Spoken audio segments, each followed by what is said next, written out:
ప్రభువు పేరిట మీ అందరికీ ఈ రాత్రి కాలపు శుభములను వందనములను తెలియజేసినాను.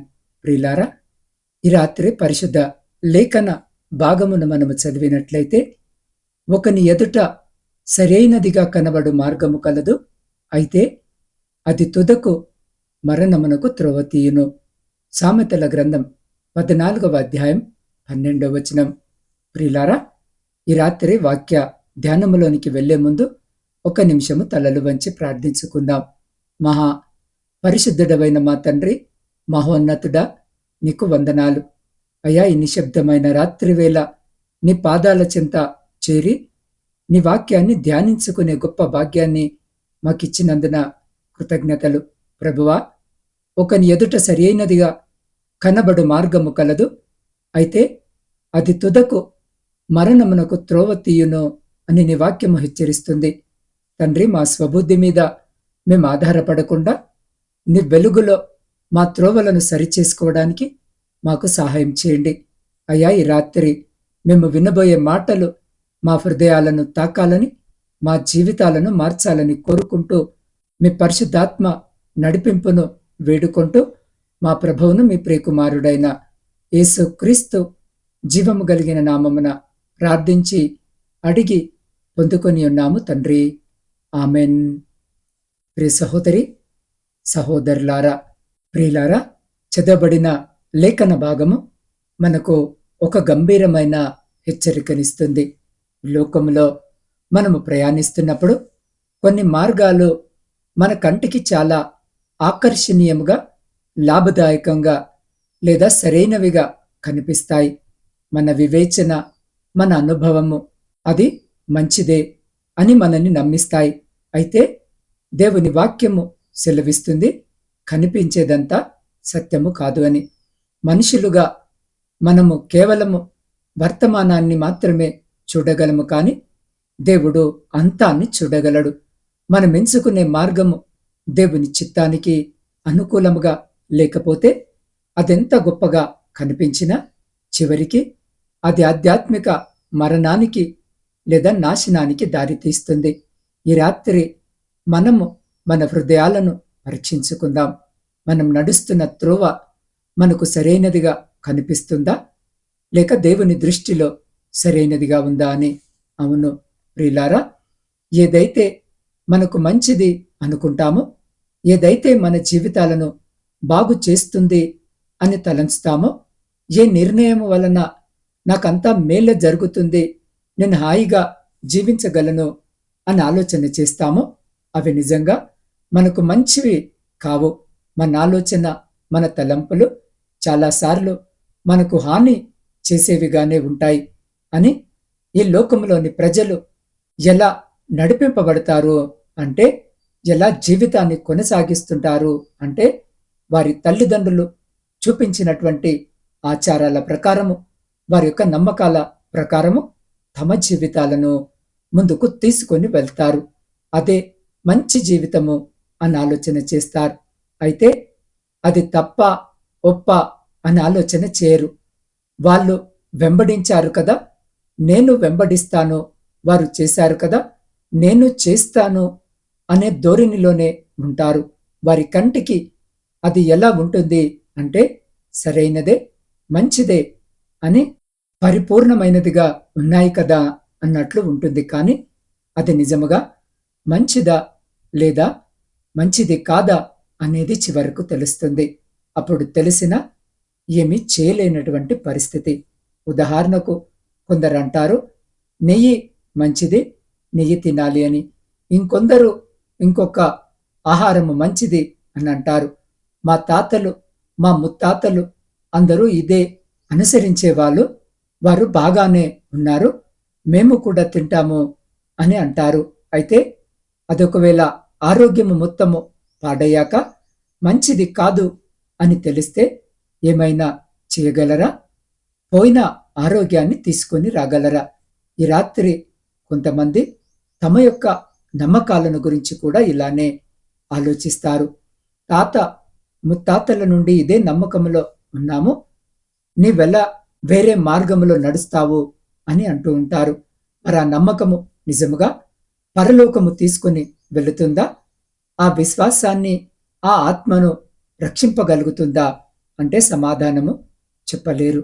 కాబట్టి మన ముందు ఉన్న మార్గమే సరైనది అని అనుకునవద్దు. మనకు కనిపించేదంతా మంచిదే అని ఆలోచించొద్దు.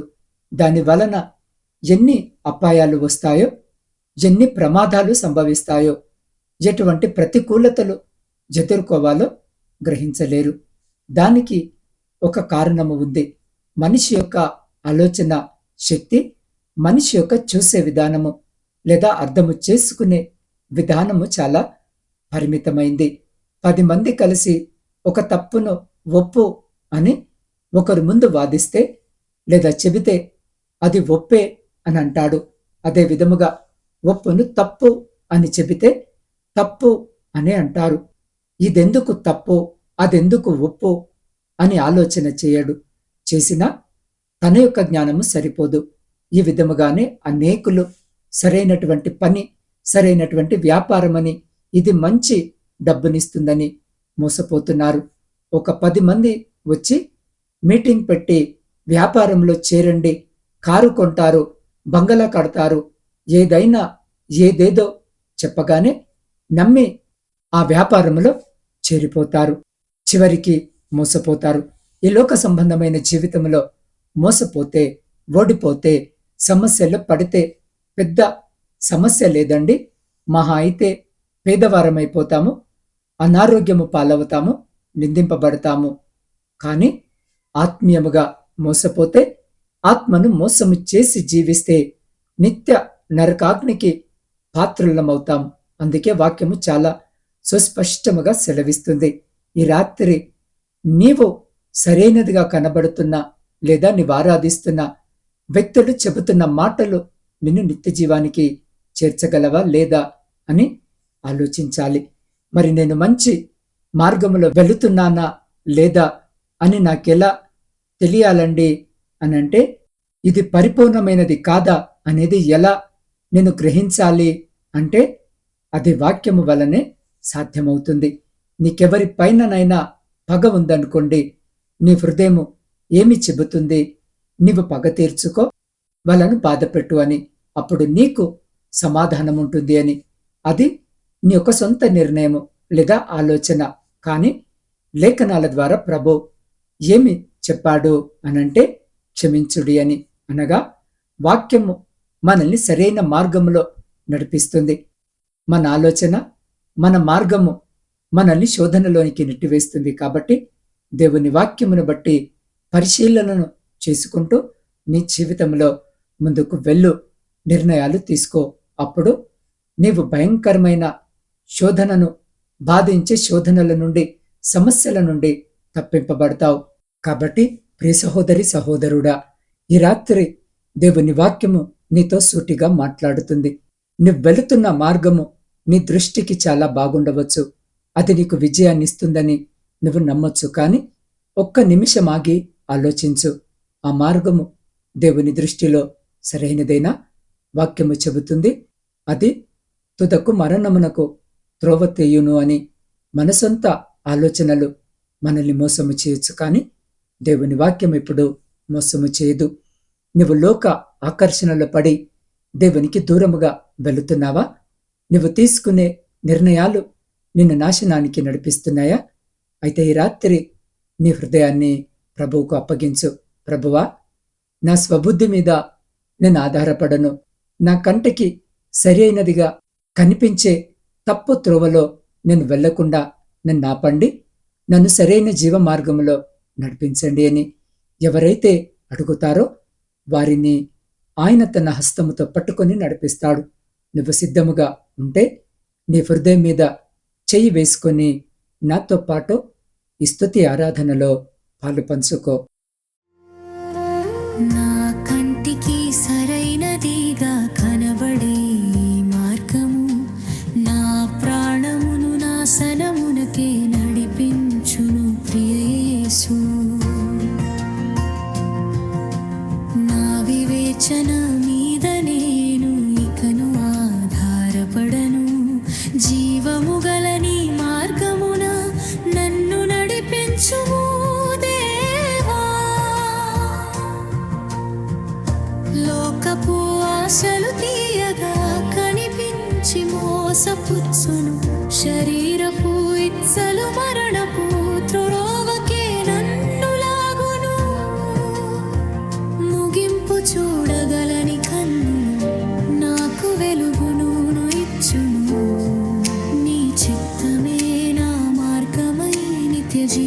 జీవమునకు నడిపించును. నా కంటికి సరైనదిగా కనబడే ఈ మార్గము నా ప్రాణమును నాశనమునకే నడిపించును ప్రియ యేసు.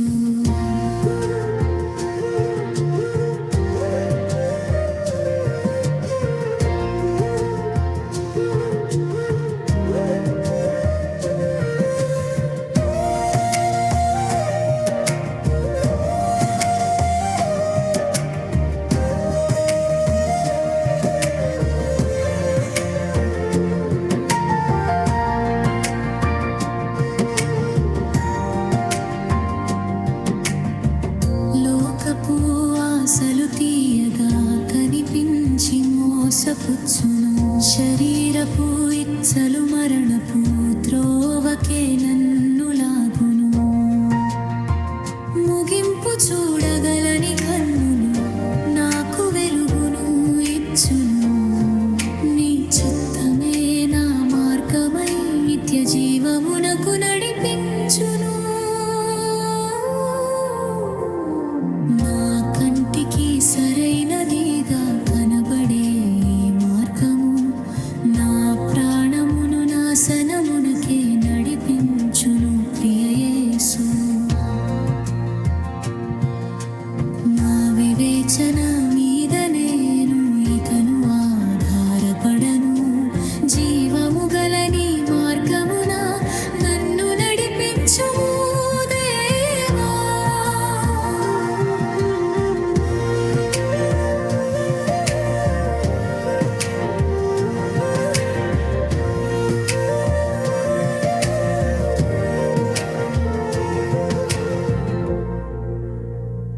అవును ప్రియ సహోదరి సహోదరుడా, లోకపు ఆశలు తీయగా కనిపించి మోసపోస్తాయి, కానీ దేవుని వాక్యము సరైన మార్గంలో నడిపిస్తుంది.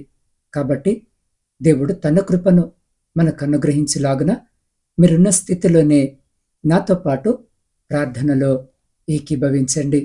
పరిశుద్ధుడా, ప్రేమ నమ్మకము కలిగిన మా ప్రియ పరలోకపు పరమ తండ్రి, మీ శ్రేష్టమైన జీవము కలిగిన ఉన్నతమైన నామమును బట్టి స్తుతులు స్తోత్రాలు వందనాలు అయ్యా. ఈ రాత్రి నీ వాక్యము ద్వారా నువ్వు మాతో మాట్లాడినందుకు వందనాలు.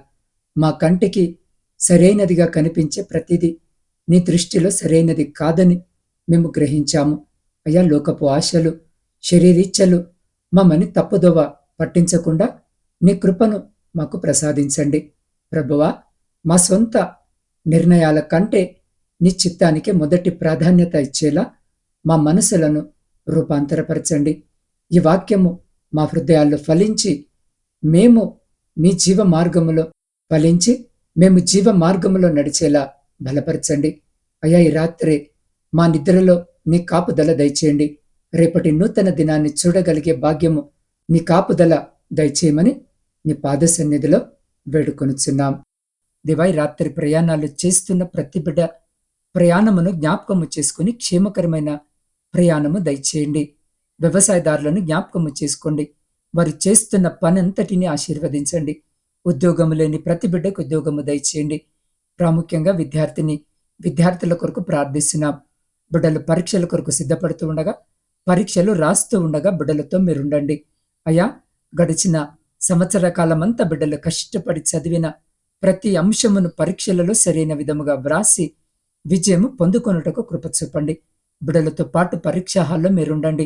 మొదటి ప్రశ్న మొదలుకొని చివరి ప్రశ్న వరకు నా తండ్రి ఆలోచన కలిగి వారు చదివిందంతా కూడా జ్ఞాప్తికి తెచ్చుకొని సరైన విధముగా పరీక్షా పత్రములో వ్రాయుటకు మీ కృప చూపి అయా శ్రేష్టమైనటువంటి ఫలితాలను బిడ్డకు దయచేయమని వేడుకొనిచున్నాం. ఈ సమయమంతా బిడ్డలకు మంచి ఆరోగ్యాన్ని కూడా దయచేసి కుడికి గాని ఎడమకు గాని తొలగిపోకుండా బిడ్డలను మీరే చేపట్టి ముందుకు నడిపించమని వేడుకుంటున్నాం. దేవా, రాత్రి ప్రాముఖ్యంగా గర్భఫలములు లేని ప్రతి బిడ్డ కొరకు ప్రార్థిస్తున్నాం. బిడ్డల గర్భాన్ని ముట్టండి, గర్భఫలము దయచేయండి. ఆర్థిక సమస్యలు అప్పుల భారముతో నలిగిన స్థితిలో కన్నీరు కారుస్తున్న ప్రతి బిడ్డ జీవితంలో నుండి కుటుంబంలో నుండి ప్రతి ఆర్థిక లేమిని కొట్టిమేయండి. ప్రతి అప్పుల భారమును తొలగించి కుటుంబంలో ఆర్థిక సమృద్ధిని కలిగించమని వేడుకొనిచున్నాం. సైన్యములో ఉండి దేశాన్ని కాపాడుతున్న ప్రతి సైనికుని జ్ఞాపకము చేసుకోండి. బిడ్డలకు తోడుండండి. వారి చుట్టూ మీ అగ్ని కంచె వేసి ప్రతి శత్రు, ప్రతి అపాయం నుంచి మీరు బిడ్డల్ని కాపాడి వారిని, వారి కుటుంబాలను మీ బలమైన రెక్కల చాటున భద్రపరచమని వేడుకొంచున్నాం. దేవ, కుటుంబ పోషణకై కుటుంబాలను వదిలి పరాయి దేశములో ఇదిగో నా తండ్రి పనులు చేసుకుంటున్న ప్రతి బిడ్డను జ్ఞాపకం చేసుకోండి. అయా, బిడ్డలు పడుతున్న కష్టాన్ని చూస్తున్న దేవుడు అంటున్నావు. బిడ్డలు పడుతున్నటువంటి వేదనను చూస్తున్న దేవుడు అంటున్నావు. అయా, వారి పై అధికారులు, వారి యజమానులు వారి పట్ల దయ కలిగి ఉండులాగున కృప చూపండి. వారి యజమానులతో, అధికారులతో మీరు మాట్లాడండి తండ్రి. వారున్న చోట నీకు వారు సాక్షికరమైన బిడ్డలుగా ఉండుటకు కృప చూపండి. అనేక మంది బిడ్డలు నా తండ్రి ఆయా దేశాల్లో ఉండి నా తండ్రి స్వేచ్ఛగా ఆయా దేశాల్లో పని చేసుకున్నటకు కావలసిన అనుమతులు లేక బిడ్డలు ఇబ్బంది పడుతూ ఉండగా బిడ్డలను జ్ఞాపకం చేసుకోండి తండ్రి. అయ్యా, వారికి కావలసిన అకామాలు నా తండ్రి వారికి వచ్చేలాగున కృప చూపండి. వారి కుటుంబాలను కూడా జ్ఞాపకం చేసుకోండి. బిడ్డలను మీరు మీ కృపలో భద్రపరచమని వేడుకొంచున్నాం. మీ సేవకుల కొరకును, సేవకురాండ్రు, వారి కుటుంబాలు, వారి పరిచర్య అంతటిని రాత్రి మీ పాద సన్నిధిలో పెడుతూ ఉండగా బిడ్డలను జ్ఞాపకము చేసుకుని దీవించండి, ఆశీర్వదించండి. ఏ ప్రాంతంలో మీ సువార్త పరిచర్య అందింపబడుట లేదో ఆయా ప్రాంతాలకు నీ బిడ్డలను బలపరిచి నడిపించి ఆ చోట మీ రక్షణ సువార్త అందించబడి అనేకుల మీ రక్షణ మార్గములో నడిచే కృపను దయచేయమని వేడుకొంచున్నాం. ఈ రాత్రి వృద్ధుల కొరకును, వితంతుల కొరకును, శ్రమలను అనుభవిస్తున్న బిడ్డల కొరకు ప్రార్థిస్తున్నాం. ఒంటరి జీవితాన్ని గడుపుతున్న బిడ్డల కొరకు ప్రార్థిస్తున్నాం. బిడ్డలతో మీరుండండి, బిడ్డలతో మాట్లాడండి, ధైర్యపరచండి, ఓదార్చండి. అయా, ఆ రీతిగానే నా తండ్రి సొంత గృహాల కొరకు ఆశ కలిగి మీ వైపు చూస్తున్న ప్రతి బిడ్డ కోరికను తీర్చండి. వివాహాల కొరకు సిద్ధపడుతున్న, వివాహాలు జరగక, సరైన సంబంధాలు రాక బిడ్డలు బాధతో కన్నీటితో మీ వైపు చూస్తుండగా ప్రతి బిడ్డకు కావలసిన సహాయము మీరు దయచేయమని వేడుకొనిచున్నాం. దేవ, ప్రపంచంలో శాంతిని, సమాధానాన్ని కలిగించి విడిపోయిన విచ్ఛిన్నమైన ప్రతి కుటుంబాన్ని తిరిగి కట్టుమని వేడుకొనిచున్నాం. ప్రాముఖ్యంగా నా ఆత్మీయ కుటుంబ సభ్యులందరినీ రాత్రి మీ పరిశుద్ధ పాదాల చెంతకు తీసుకొని వస్తుండగా వారి ప్రతి మొరను మీరు ఆలకించి అంగీకరించి వారి ప్రతి న్యాయమైన కోరికకు మీరు రాత్రి సమాధానము దయచేయమని వేడుకొనిచున్నాం. దేవ, ఈ గాఢంధకారమైన చీకటిలో మేము నిద్రిస్తూ ఉండగా మా గృహాల చుట్టూను, మా ఆత్మీయుల గృహాల చుట్టూను, మా ఇరుగు పొరుగు వారి గృహాల చుట్టూను మీ అగ్ని కంచె వేసి ప్రతి బిడ్డను మీ దేవదూతల రెక్కల చాటున భద్రపరిచి ప్రతి అంధకార సంబంధమైన శక్తులన్నిటి నుండి మీరు సంరక్షించి కాపాడి మీ చిత్తమైతే, మీరు అక్కడ ఆలస్యమైతే ఎన్నిక లేని మమ్మల్ని మరొక శ్రేష్టమైన నూతన దినములోనికి ప్రవేశింపజేయమని మా రక్షకుడును మీ ప్రియకుమారుడైన యేసు క్రీస్తు శక్తి కలిగిన నామమున ప్రార్థించి స్తుతించి అడిగి పొందుకొని ఉన్నాము తండ్రి. ఆమెన్.